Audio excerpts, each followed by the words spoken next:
This is the story of one of the darkest chapters in criminal history from the dusty plains of East Texas, where the line between the living and the dead became terrifyingly blurred in the autumn of 1884. Before we begin, I invite you to leave a like and join us as we uncover a case that has baffled investigators for over a century, a mystery that challenges our understanding of reality itself and suggests that some secrets are better left buried beneath the earth. In the rolling hills of Cherokee County, Texas, during the harsh winter months of 1884, the small farming community of Millbrook existed as little more than a collection of weathered wooden structures scattered across the unforgiving landscape. This remote settlement, situated approximately 47 miles southeast of Tyler, housed barely 300 souls who eked out their existence from the stubborn red clay soil that stretched endlessly toward the horizon. The town consisted of a single general store, a modest Presbyterian church, a blacksmith shop operated by the German immigrant Heinrich Müller, and roughly 60 homesteads connected by dirt roads that became impassable rivers of mud during the frequent autumn storms. The central figure of our story was Joseph Benjamin Crane, a 43-year-old farmer who had migrated from Tennessee following the conclusion of the Civil War. Crane was known throughout the community as a practical, level-headed man who possessed an almost supernatural ability to locate underground water sources for his neighbors' wells. His weathered hands and sun-beaten face told the story of nearly 2 decades spent wresting sustenance from the challenging Texas soil. Married to Martha Elizabeth Crane, formerly Martha Collins of Alabama, Joseph was the father of 4 children ranging in age from 8 to 17 years old.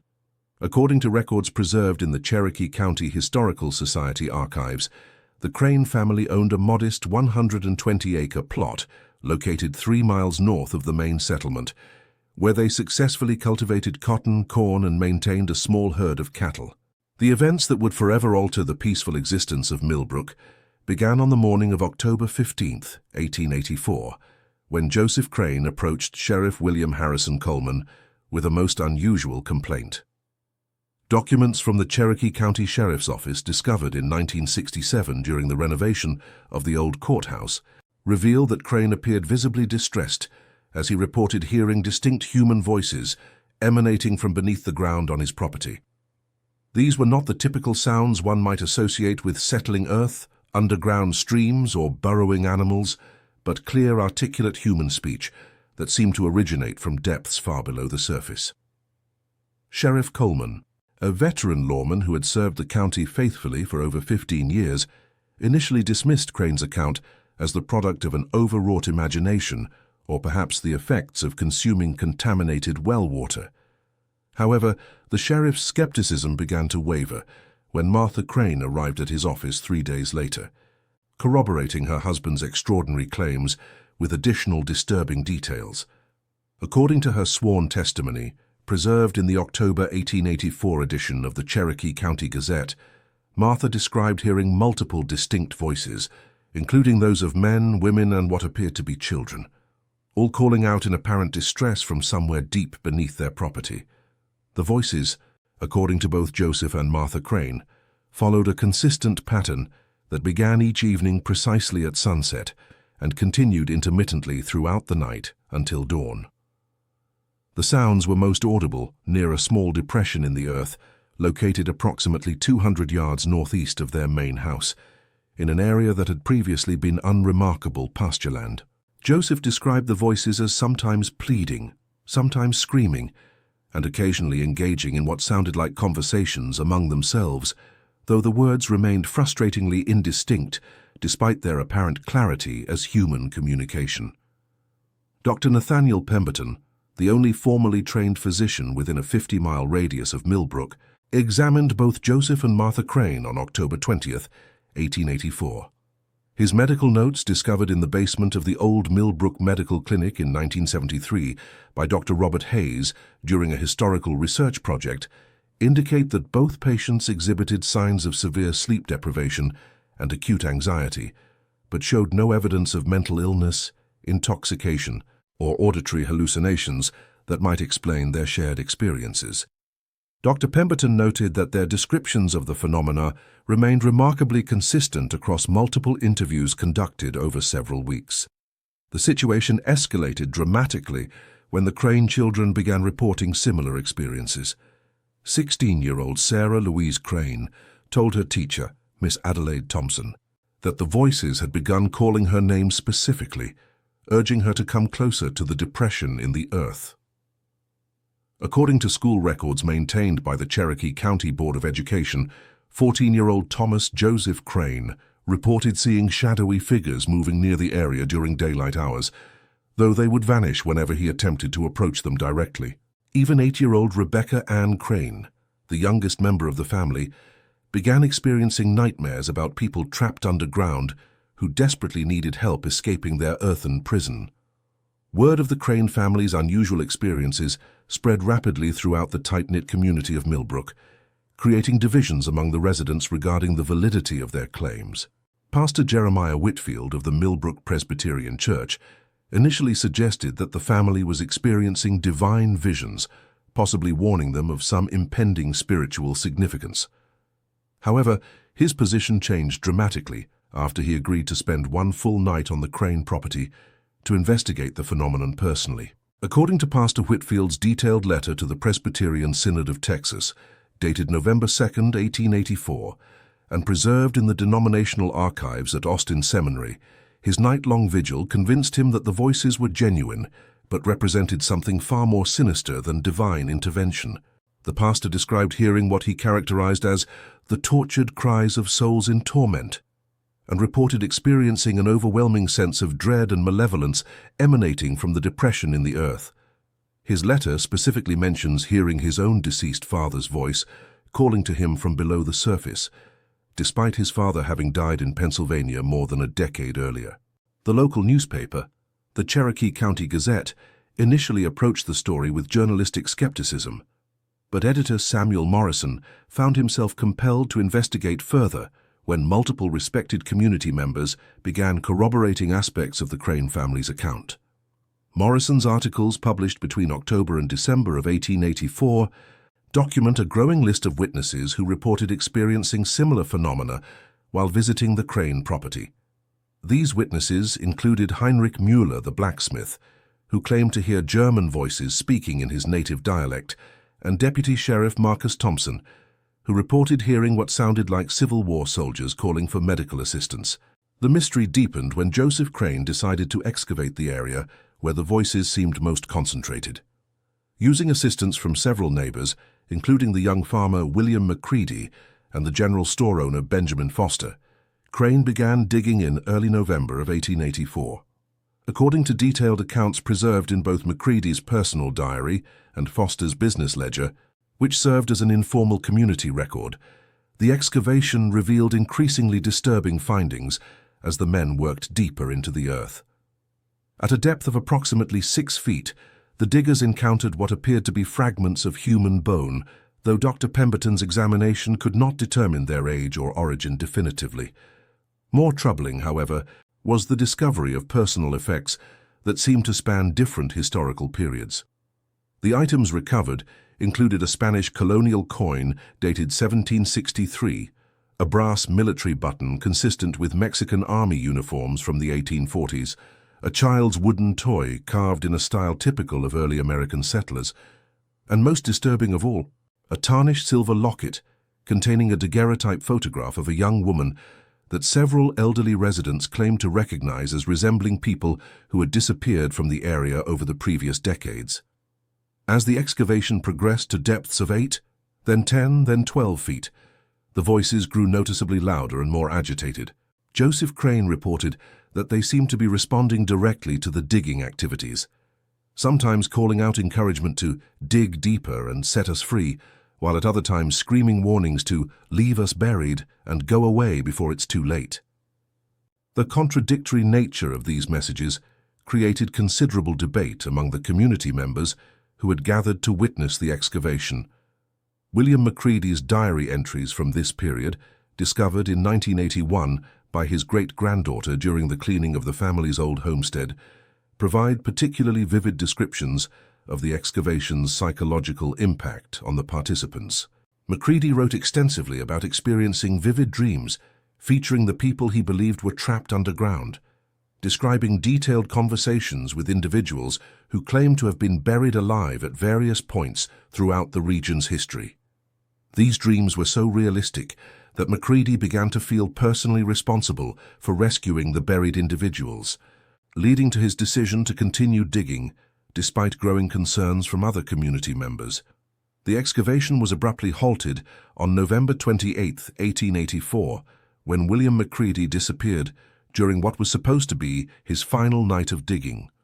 According to Benjamin Foster's account, published in the Cherokee County Gazette on December 4, 1884, Macready had insisted on working alone through the night, claiming that the voices had promised to reveal themselves physically if he could reach a depth of 15 feet. When community members arrived at dawn to check on his progress, they found the excavation site abandoned, with Macready's tools scattered around a hole that appeared to have been filled in from below, as if the earth itself had swallowed both the young farmer and his work. Sheriff Coleman organized an extensive search for Macready that lasted nearly 2 weeks and involved more than 40 men from the surrounding area. The search parties, led by Deputy Sheriff Thompson and local tracker James Running Bear, a member of the Cherokee tribe who possessed intimate knowledge of the local terrain, found no trace of the missing man, despite covering hundreds of acres of countryside.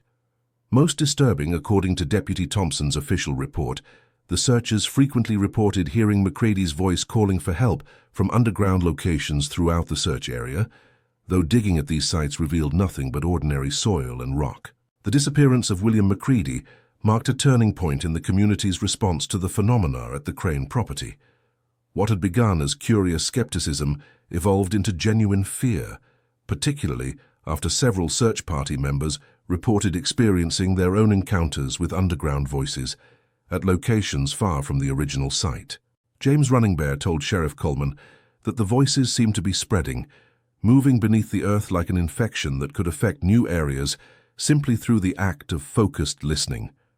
Dr. Pemberton documented a significant increase in reports of insomnia, anxiety, and auditory hallucinations among Millbrook residents during the weeks following Macready's disappearance. His medical journal, examined by Dr. Margaret Stevens of the University of Texas Medical School during her 1978 research into historical mass hysteria events, shows that nearly 30% of the town's population reported some form of unusual auditory experiences during the winter months of 1884 and 1885. These experiences ranged from hearing faint whispers during quiet moments to full conversations with deceased relatives or friends. The Crane family's situation became increasingly untenable as winter deepened and the phenomena intensified rather than diminished. Martha Crane reported that the voices had begun emanating from locations throughout their property, including directly beneath their house, making normal family life virtually impossible. The children showed signs of severe psychological distress, with young Rebecca requiring constant supervision after multiple attempts to approach the refilled excavation site during the night, apparently responding to voices calling her name. Joseph Crane made the difficult decision to abandon his property in late January of 1885, relocating his family to relatives in Marshall, Texas, more than 60 miles away from Millbrook. However, according to letters preserved in the Cherokee County Historical Society, donated by the Crane family descendants in 1956, the change of location provided only temporary relief. Within weeks of their arrival in Marshall, Joseph began reporting that he could still hear the voices, now calling to him across the distance and urging him to return to complete what he had started. The final documented chapter of Joseph Crane's story occurred on March 15, 1885, when he left his family's temporary residence in Marshall during the early morning hours, leaving behind a note stating simply that he had to go back and finish the work. His body was discovered 3 days later by a passing traveler, located in the exact center of the refilled excavation site on his former property. Sheriff Coleman's death report, the last official document related to the case, noted that Crane appeared to have died from exposure, though the body showed no signs of struggle and was positioned as if he had been peacefully sleeping underground. 9 people had encountered the voices calling from beneath the earth in Cherokee County during that terrible winter of 1884. Only 7 survived to tell their stories. The others, William Macready and Joseph Crane, joined the mysterious chorus that continues to call from below. And according to local residents, they may be closer than you imagine. This is the story of one of the darkest chapters in criminal history in 1884 Texas, where the line between reality and nightmare became terrifyingly blurred. Before we begin, I invite you to leave a like if you find this case as disturbing as the countless researchers who have attempted to uncover its truth over the past century. The events that unfolded in Millfield County during the scorching summer of 1884 would challenge everything the local authorities thought they knew about human nature and the very fabric of reality itself. What began as a simple case of a troubled man hearing voices would evolve into something far more sinister, leaving investigators with questions that remain unanswered to this day. Joseph Crane was a 43-year-old homesteader who had arrived in Texas 3 years earlier with his wife Martha and their 2 children.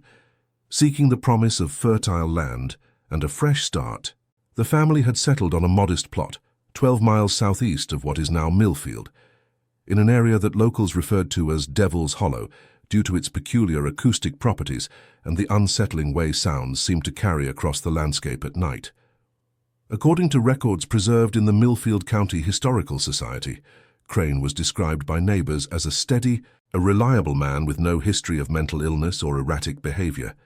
He had successfully established a small wheat farm and had become known throughout the area for his skill in locating underground water sources using traditional dowsing methods.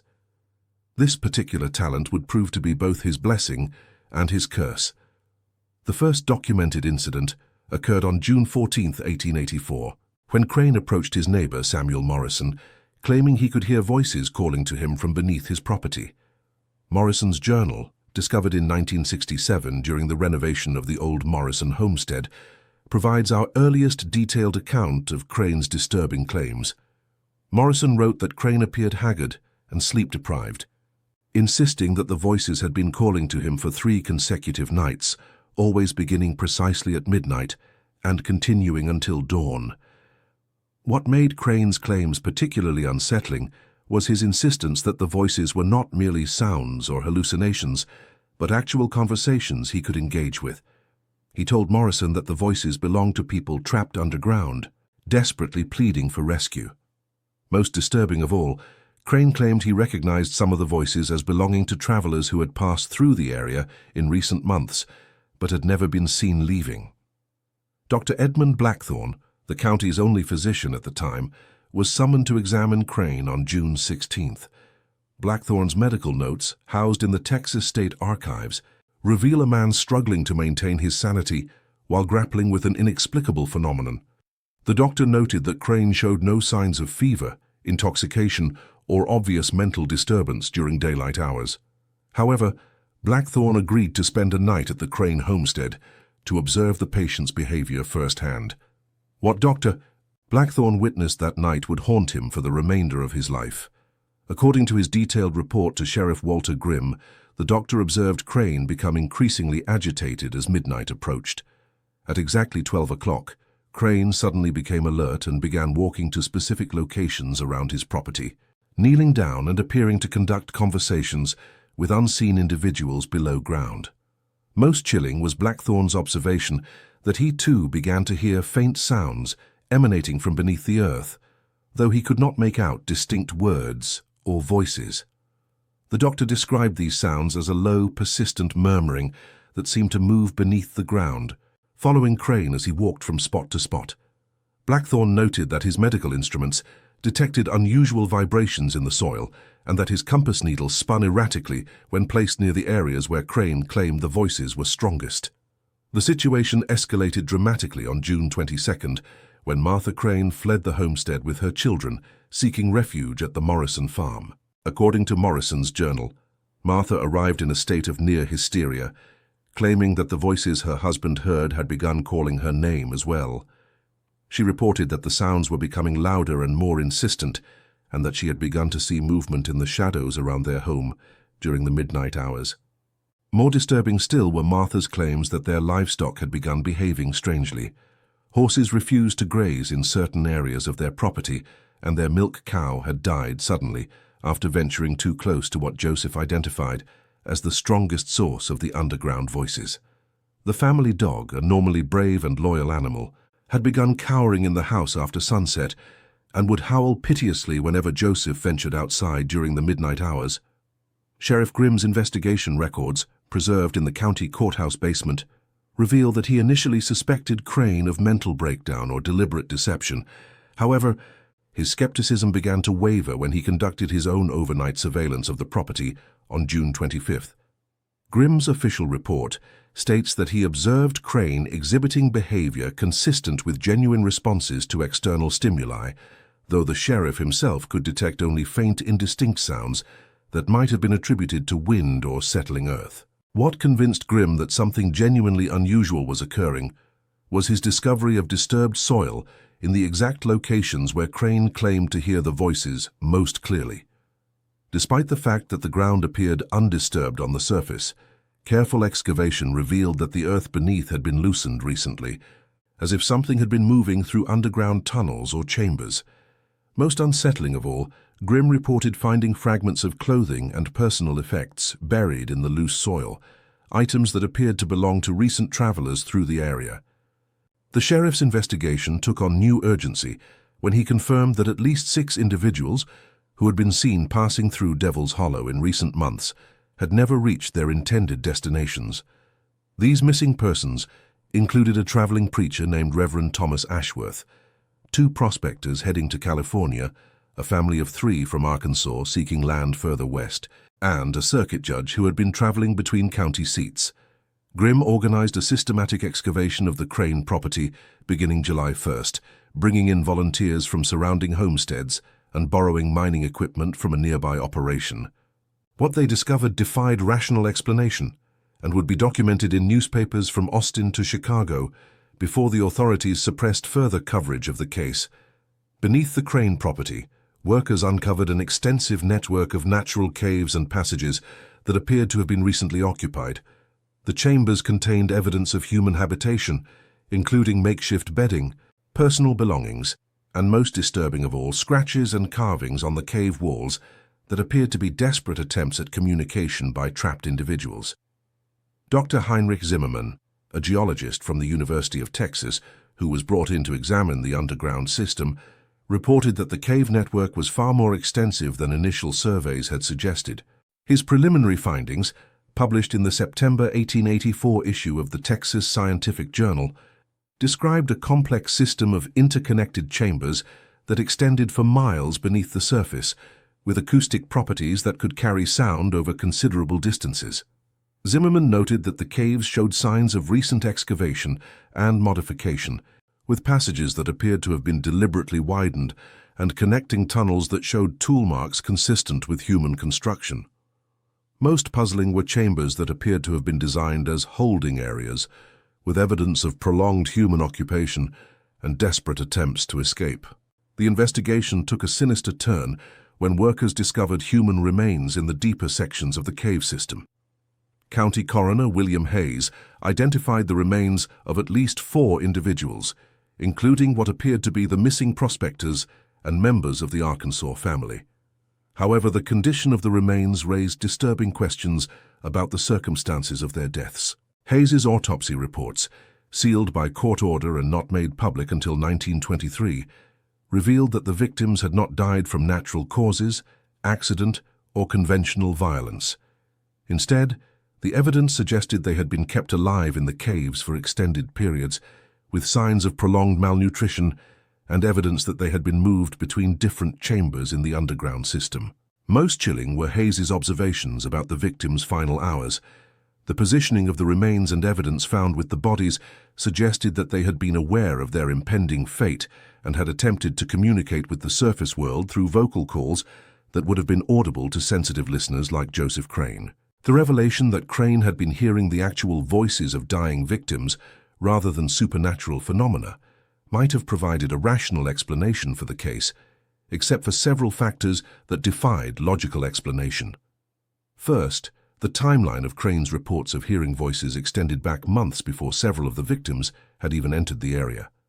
Second, continued excavation revealed that the cave system extended far beyond the Crane property, with additional chambers containing evidence of victims dating back several years.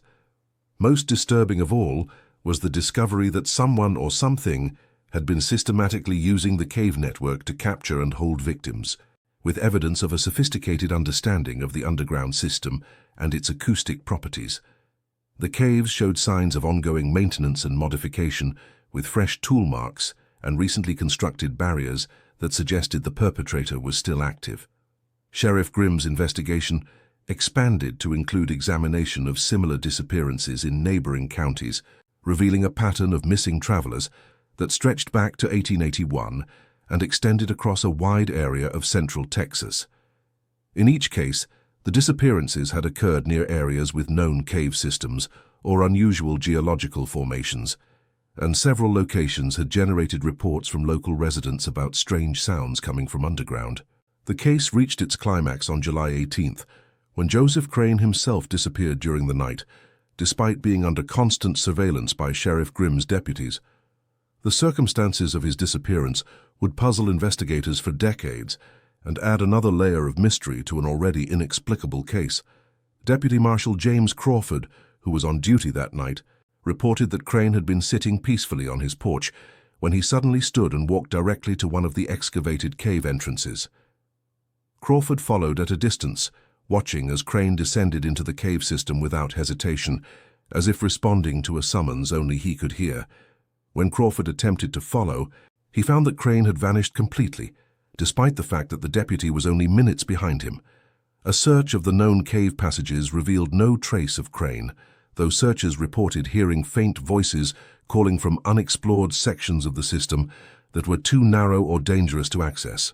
The official investigation concluded with Sheriff Grimm's recommendation that the cave system be permanently sealed to prevent further incidents. However, before the sealing could be completed, the case took yet another disturbing turn that would influence how authorities handled similar incidents for decades to come. This is the story of one of the darkest chapters in criminal history in late 19th century Texas, where the boundary between the living and the dead became terrifyingly unclear. Before we begin, I invite you to leave a like if you find this case as disturbing as the researchers who have attempted to uncover its truth. In the autumn of 1884, the small settlement of Millbrook, Texas, nestled in what is now Guadalupe County, was home to fewer than 200 souls.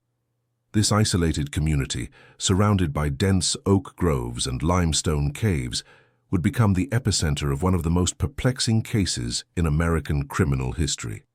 Joseph Crane, a respected 47-year-old farmer and deacon at the local Methodist church, began experiencing something that would challenge every rational explanation the era could provide. Over the course of 6 weeks, 17 people would vanish without a trace, and what happened to them defies conventional understanding to this day. According to records preserved in the Guadalupe County Historical Society archives, Joseph Crane first reported hearing voices beneath his property on October 15, 1884. The initial incident occurred while Crane was repairing a section of damaged fencing near the northeastern corner of his 40-acre homestead. Sheriff William Tesmer's official report, filed 3 days later, describes Crane as a man of sound mind and Christian character, not given to flights of fancy or strong drink. Crane's wife, Margaret, later testified to Deputy Marshal Henry Kowalski that her husband had returned from his morning work, pale as fresh cotton, and speaking of voices calling his name from deep underground. The sounds, according to Crane's sworn statement, preserved in the Texas State Archives, were distinctly human, but possessed an otherworldly quality that made his blood run cold as winter creek water. Dr. Edmund Hartwell, the settlement's only physician and a graduate of Jefferson Medical College in Philadelphia, initially dismissed Crane's claims as manifestations of nervous exhaustion. However, Hartwell's medical journal, discovered in 1967 during the demolition of his former clinic, reveals growing concern about what he termed auditory phenomena of unknown origin, affecting multiple residents. The voices allegedly called to Crane in familiar tones, using the names of deceased relatives and friends. Most disturbing was his claim that he recognized the voice of his younger brother Samuel, who had died in a farming accident 7 years earlier. Margaret Crane's diary, held in the personal collection of the Crane family descendants, documents her husband's increasing obsession with the mysterious calls. On October 22, 1884, Crane convinced his neighbor, 42-year-old Thomas Whitaker, to accompany him to investigate the source of the voices. Whitaker, described in census records as a prudent man with 5 children, initially refused but eventually agreed, after hearing what he later described to Sheriff Tesmer as the most sorrowful pleading I ever did hear, like souls in torment begging for salvation. The two men began excavating near a cluster of ancient oak trees where the voices seemed strongest. According to the Millbrook Weekly Observer, edited by journalist Harrison Blackwood, they discovered what appeared to be an entrance to a natural cave system approximately 4 feet below the surface. The opening, roughly circular and barely wide enough for a man to squeeze through, emitted what witnesses described as a breath of winter air, despite the warm October weather. Local blacksmith Robert Mueller and store owner Charles Brennan joined the excavation on October 24th. Mueller's account, preserved in letters to his sister in San Antonio, describes an overwhelming sense of dread as they enlarged the opening. The 4 men reported hearing not only voices, but also what sounded like footsteps and movement within the cave system. On the morning of October 26, 1884, Joseph Crane, Thomas Whitaker, Robert Mueller and Charles Brennan descended into what they had dubbed the Whispering Caves.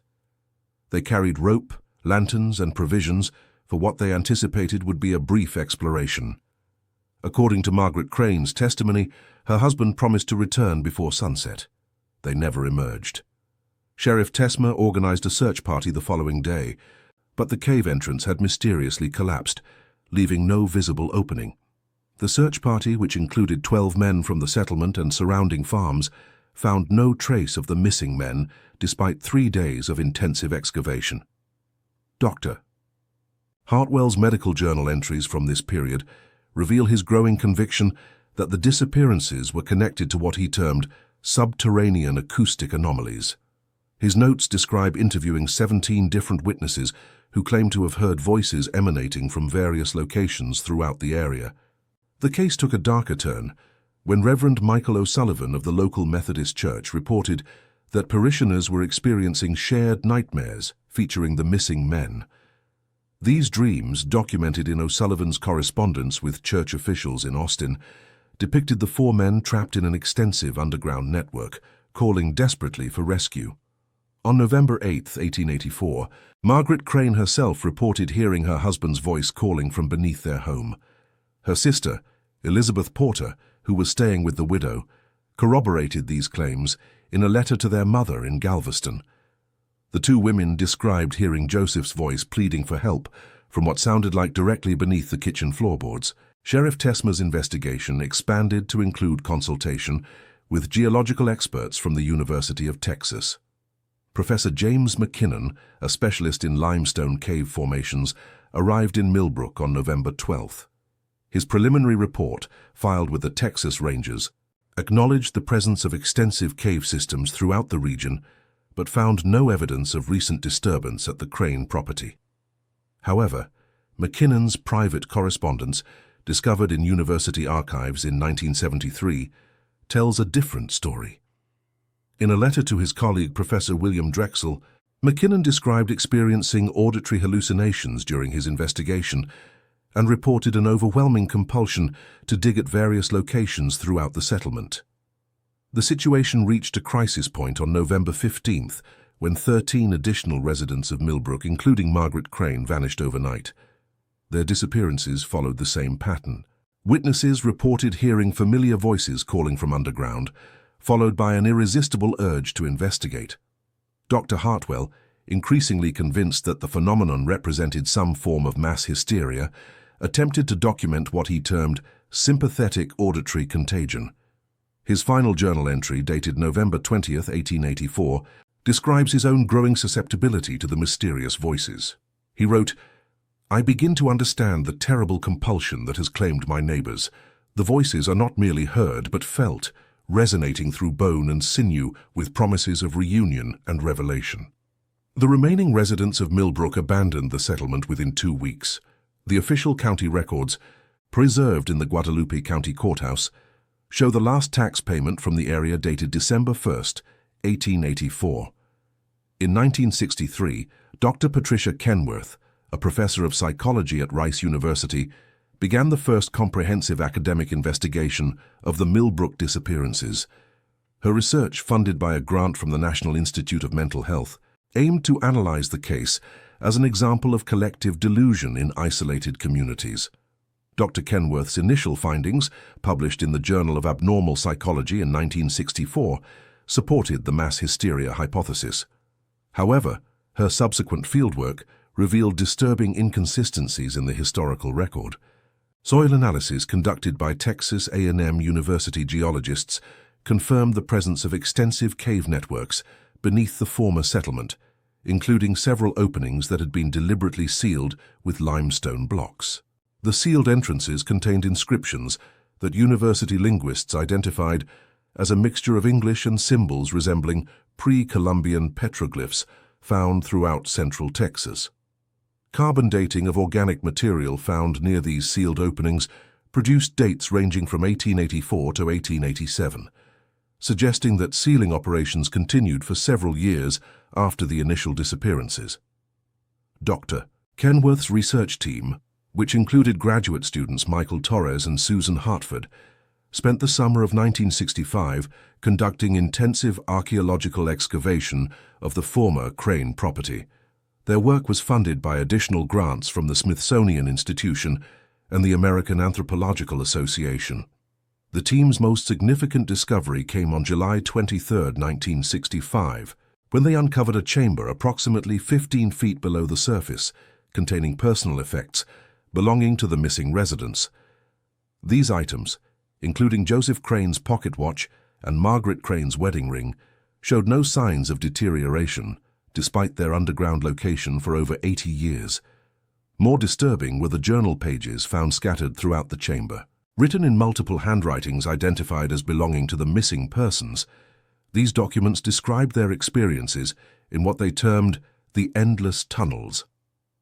The writings, preserved in climate-controlled storage at Rice University, detail encounters with other disappeared individuals from various time periods, suggesting that the disappearances were part of a pattern extending far beyond the 1884 incidents. One particularly chilling entry, identified through handwriting analysis as authored by Joseph Crane, describes meeting the original inhabitants of the cave system. Crane's account suggests that these entities were responsible for the voices and possessed the ability to compel surface dwellers to join their underground community. Dr. Kenworth's investigation was abruptly terminated in September 1965 when she and her entire research team vanished during what was supposed to be their final excavation. Their disappearance was officially attributed to a cave-in, though no bodies were ever recovered, and the supposed collapse site showed no geological evidence of recent structural failure. The case files were sealed by university officials and remained classified until 1981, when Freedom of Information Act requests by investigative journalist David Holloway forced their partial release. Holloway's subsequent book, The Millbrook Enigma, published in 1983, brought renewed attention to the case and inspired additional research efforts. In 1987, the Texas Parks and Wildlife Department received reports from hikers and park rangers of voices emanating from various locations throughout Guadalupe County. These reports, documented in official incident files, describe experiences remarkably similar to those recorded in 1884. Park Ranger Janet Morrison, a 15-year veteran with an exemplary service record, reported hearing her deceased father's voice calling from a creek bed near the former Millbrook site during a routine patrol in March 1987. Her official incident report describes an overwhelming compulsion to dig at the location, which she resisted only by immediately leaving the area. Similar reports continued throughout the 1990s and into the present century. The Guadalupe County Sheriff's Department has documented over 40 separate incidents involving unexplained voices and missing persons in the region. While most missing individuals are eventually found disoriented but unharmed, several cases remain unsolved. Modern technology has provided additional evidence of the ongoing phenomena. In 2003, paranormal investigators using digital recording equipment captured what appeared to be human voices emanating from sealed cave entrances throughout the area. Analysis by audio experts at the University of Houston confirmed that the recordings contained human speech patterns, though the words remained unintelligible. Geological surveys conducted using ground-penetrating radar have revealed the extent of the cave system beneath the former Millbrook settlement. The network extends for several miles in all directions and contains numerous chambers large enough to house significant populations. More troubling is the discovery of what appear to be artificial modifications to the natural cave system, including carved channels and deliberately excavated chambers. Local law enforcement agencies now maintain a database of individuals who report hearing underground voices in the Millbrook area. Analysis of these reports reveals consistent patterns. The voices typically claim to be deceased relatives or friends. They demonstrate knowledge of personal details that should be unknown to strangers, and they create an almost irresistible compulsion to investigate their source. Dr. Amanda Chen, currently a professor of anthropology at the University of Texas, has spent the past decade studying what she terms the Millbrook phenomenon. Her research, while officially focused on folklore and local legends, includes extensive documentation of contemporary incidents. Dr. Chen's work has identified several warning signs that may indicate the presence of what she carefully terms anomalous acoustic phenomena. These include sudden temperature drops in specific locations, the appearance of previously unknown cave openings, and reports of familiar voices calling from underground. Her research strongly suggests that the phenomenon remains active and potentially dangerous. The case of Joseph Crane and the vanished residents of Millbrook represents one of the most thoroughly documented examples of unexplained disappearances in American history. Despite over a century of investigation by law enforcement, academic researchers and scientific experts, no conventional explanation has adequately accounted for the evidence. What remains clear is that 17 people entered the caves beneath Millbrook, Texas in 1884 and were never seen again. The voices they heard, the compulsion they felt, and the fate they ultimately faced continue to manifest in the same location today. If you find yourself in Guadalupe County and hear familiar voices calling from beneath the ground, remember the fate of Joseph Crane and his neighbors. Some invitations should never be accepted, no matter how desperately they plead.